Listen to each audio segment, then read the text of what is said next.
నిజామాబాద్ జిల్లా మద్దూరులో బీఆర్ఎస్ నేతల సమావేశం జరిగింది. ఈ సమావేశంలో మాజీ మంత్రి వేముల ప్రశాంత్ రెడ్డి, జుక్కల ఇన్ఛార్జ్ భిక్షపతి పాల్గొన్నారు. పార్టీ సభ్యత్వ నమోదు, ఎస్ఐఆర్ పై కార్యకర్తలకు దిశానిర్దేశం చేశారు. సమావేశంలో మాజీ ఎమ్మెల్యే గణేష్ గుప్తా, బాజిరెడ్డి గోవర్ధన్, హనుమంత్ సిండే, జుక్కల్ నియోజకవర్గం కార్యకర్తలు పాల్గొన్నారు.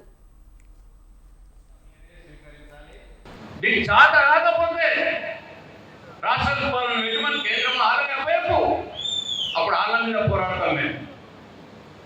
ఇప్పుడు బాధ్యత నీది. మేనిఫెస్టోలో పెట్టినవు నువ్వు, మద్దతుతో 500 కోట్లు ఇస్తా అన్నది నువ్వు. కాబట్టే వాళ్ళని అడుగుతా ఉన్నాడు రైతు. కేంద్రం మీద పెట్టి తప్పించుకునే ప్రయత్నం చేస్తే రైతుల శాపం నీకు కలుగుతుంది రేవంత్ రెడ్డి అని చెప్పి నేను సందర్భంగా హెచ్చరించాను.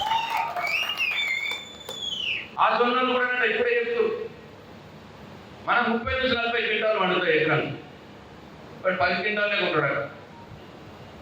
మరి మిగతా ఏం చేయాలి రైతు? నీ ఇంట్లో తెచ్చి పోయాలి